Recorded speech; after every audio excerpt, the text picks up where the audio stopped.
Hi friends, welcome to my channel. இன்னைக்கு நம்ம இந்த வீடியோல பார்க்க போறது அவல் வச்சு லட்டு செய்கிறது எப்படி அப்படிங்கறத இந்த வீடியோல பார்க்க போறோம். இந்த வீடியோ பார்க்கிறதுக்கு முன்னாடி நீங்க இன்னும் என்னோட சேனலை சப்ஸ்கிரைப் பண்ணலனா மறக்காம என்னோட சேனலை சப்ஸ்கிரைப் பண்ணுங்க. அதே மாதிரியே பக்கத்துல வர பெல் பட்டனையும் மறக்காம கிளிக் பண்ணிடுங்க. இப்போ இந்த அவல் லட்டு செய்கிறதுக்கு ஃபர்ஸ்ட் நான் முந்திரி வறுத்து எடுத்துக்கிறேன். ஒரு ஸ்பூன் அளவுக்கு நெய் விட்டு இந்த நெய்யிலே முந்திரியை வறுத்து எடுத்துக்கலாம் லட்டுக்காக. இது ரொம்ப சீக்கிரமாக செய்யக்கூடிய ரெசிபி, அதே மாதிரி ரொம்ப டேஸ்ட்டாகவும் இருக்கும். இப்போ இந்த முந்திரி ரெண்டு பக்கமும் நல்ல நிறம் மாறுற அளவுக்கு நம்ம வறுத்து எடுத்துடலாம். இப்போ உங்கள்கிட்ட முந்திரி இல்லை அப்படின்னா வேர்க்கடலை கூட நீங்கள் சேர்த்துக்கலாம். இப்போ நான் முந்திரி எடுத்திருக்கேன். முந்திரி இல்லைன்னா வேர்க்கடலை நல்லா வறுத்து எடுத்துடுங்க. இப்போ தனியாக எடுத்து வச்சிடலாம். இப்போ இன்னொரு கடாயில் இந்த மாதிரி ஒரு கப் அவல் எடுத்திருக்கேன். இது வெள்ளை அவல், கொஞ்சம் மெல்லிஸாக இருக்கும். இது ரெட் கலர் அவல் கொஞ்சம் திக்காக இருக்கும். இந்த மாதிரி மெல்லிஸ் அவல் நீங்கள் ஒரு கப் எடுத்து இது நல்லா பொரியிற அளவுக்கு நீங்கள் வறுத்து எடுத்துக்கலாம்.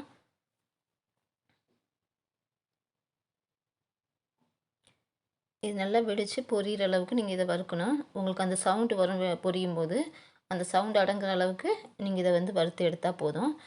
இது கொஞ்சம் மெல்லிஸாக இருக்கிறதுனால சீக்கிரமாகவே வறுபட்டுடும். அதே மாதிரி உங்களுக்கு நிறம் மாறக்கூடாது. அந்த மாதிரி தீயை மிதமாக வச்சு நீங்கள் இதை வறுத்து எடுத்துக்கலாம். இப்போ ஓரளவுக்கு நமக்கு வறுபட்டுருச்சு. இந்த பதத்துக்கு நீங்கள் வறுத்து எடுத்துக்கலாம். நீங்கள் பிடிச்சி பார்த்தீங்கனாலே தெரியும், கொஞ்சம் உடையிற அளவுக்கு இருக்கும். நல்லா பொரிஞ்சதும் இந்த மாதிரி அதோட சத்தம் நிற்கிற அளவுக்கு, பொரியிற சத்தம் நிற்கிற அளவுக்கு நீங்கள் இதை வறுத்து தனியாக எடுத்து ஆற வச்சிடலாம். இப்போ அதே பேனில் ஒரு அரை கப் அளவுக்கு தேங்காய், துருவின தேங்காய் எடுத்திருக்கேன். இதையும் கொஞ்சம் ட்ரையாக வறுத்து எடுத்துக்கலாம். இந்த தேங்காய் நீங்கள் கண்டிப்பாக வறுக்கணும்னு இல்லை. நீங்கள் அன்றைக்கே லட்டு காலி ஆகிடும் அப்படின்னா இந்த தேங்காவை வறுக்கணும்னு இல்லை. சப்போஸ் நான் எனக்கு 2 நாள் வச்சு நிறையா செய்கிறேன், 2 நாள் வச்சு கூட சாப்பிடுவேன் அப்படின்னா அந்த தேங்காவை நீங்கள் வறுத்து போட்டுட்டிங்கன்னா சீக்கிரம் அது கெட்டு போகாது. தேங்காயை வறுக்காத பட்சத்தில் சீக்கிரமாக அது வேஸ்ட் ஆகிடும். அதனால் கொஞ்சம் தேங்காவை ட்ரையாக வறுத்து எடுத்துடுங்க. இதையுமே நீங்கள் ஸ்டவ்வை சிம்மில் வச்சு கொஞ்சம் கை விடாமல் நீங்கள் இதை வறுத்து எடுத்துக்கணும். நீங்கள் ஸ்டவ்வை ஃபாஸ்ட்டாக வச்சிங்கன்னா கொஞ்சம் அடி பிடிக்க ஆரம்பிக்கும். அதனால் அதோட நிறம் மாறாமல் கொஞ்சம் ட்ரையாக வறுத்து எடுத்துக்கலாம். நீங்கள் விடாமல் கிளறினீங்கன்னா எந்த இடத்துலையுமே பிடிக்காது. அதேமாதிரி நிறமும் மாறாது. இந்த மாதிரி நீங்கள் வறுத்து இதையும் தனியாக எடுத்து வச்சிடலாம்.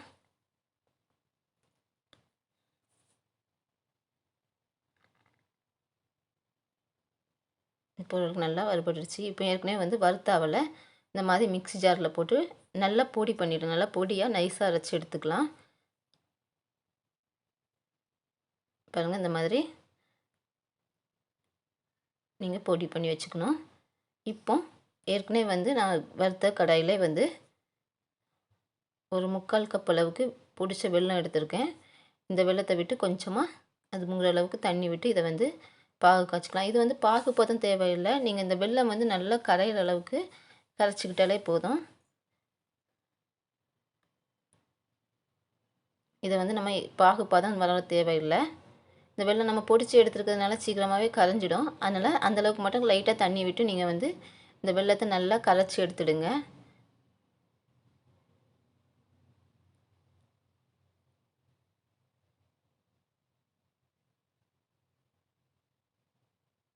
ரொம்பவே ஈஸியாக செய்யக்கூடியது. அதேமாதிரி குயிக்காகவும் இந்த ரெசிபி செஞ்சிடலாம். இப்போ பாருங்கள், நல்ல வெல்லம் கரைஞ்சிருச்சு. இப்போ இதை நல்லா ஜலிச்சு எடுத்துக்கலாம். ஜலிச்சு எடுத்துட்டு அதே பேனில் நான் ஊற்றிருக்கேன். இப்போ இந்த வெல்லம் நல்லா கொதிக்க விடுங்க. நல்லா கொதிச்சிருச்சு. இப்போது நம்ம ஏற்கனவே வறுத்து வச்ச தேங்காய் துருவலை இதோட ஆட் பண்ணிக்கலாம். இந்த தேங்காய் துருவல் எங்கேயுமே திட்டு திட்டாக இல்லாமல் நல்லா மிக்ஸ் பண்ணி விடுங்க. இது நல்லா திட்டு திட்டாக இல்லாமல் மிக்ஸ் ஆனதுக்கப்புறம் நம்ம ஏற்கனவே பொடிச்சு எடுத்துருக்க அவலை இதோட ஆட் பண்ணிக்க போகிறோம். வறுத்து பொடிச்சு எடுத்துருக்கோம். அந்த தூளை இதோட ஆட் பண்ணி நம்ம நல்லா மிக்ஸ் பண்ணிடலாம்.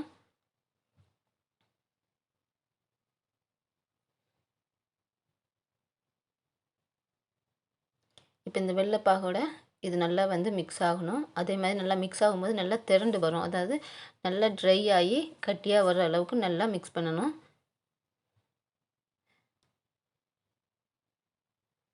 எந்த இடத்துலையுமே இது வந்து அடி பிடிக்காது. அடி பிடிக்காத அளவுக்கு நீங்கள் வந்து ஸ்டவ்வை சிம்மில் வச்சு நல்லா கிளறிட்டே இருங்க. இது நல்லா திரண்டு வரும். எந்த இடத்துலையுமே ஈரப்பதம் இல்லாத அளவுக்கு நல்லா ட்ரை ஆகி வரும்.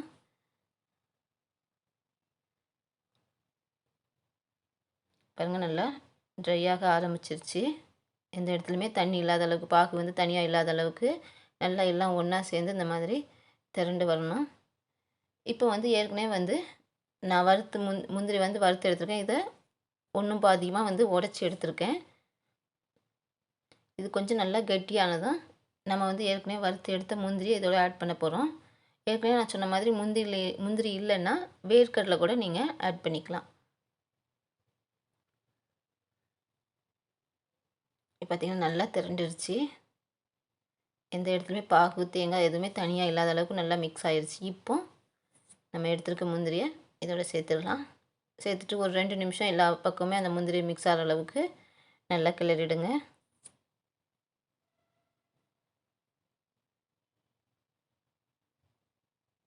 பாருங்கள், இந்த மாதிரி அடி பிடிக்காத அளவுக்கு நல்லா நீங்கள் மிக்ஸ் பண்ணிகிட்டே இருக்கணும்.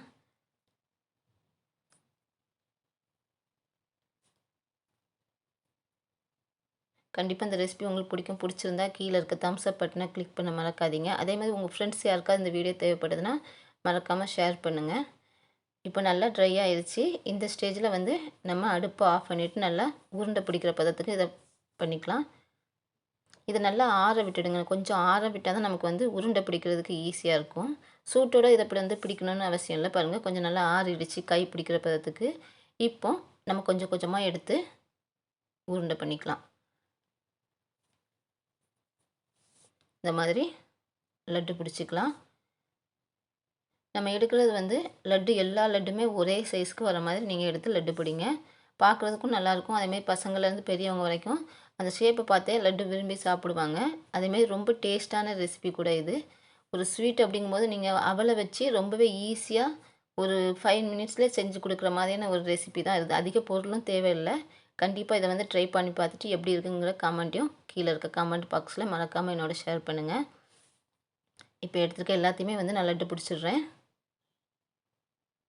இன்றைக்கி வந்து நம்ம அவல் வச்சு எப்படி ஈஸியாக வந்து லட்டு செய்கிறது அப்படிங்கிறத பார்த்தோம். கண்டிப்பாக இந்த ரெசிபி பிடிச்சிருக்கும். இந்த வீடியோ பிடிச்சிருந்தாலோ இல்லை இதே மாதிரி இன்னும் நிறைய ரெசிபி மிஸ் பண்ணாமல் பார்க்கனாலும் மறக்காமல் என்னோடய சேனலை சப்ஸ்கிரைப் பண்ணுங்கள். இதே மாதிரி இன்னொரு நல்ல வீடியோவோட மறுபடியும் நான் உங்களை சந்திக்கிறேன். பாய்.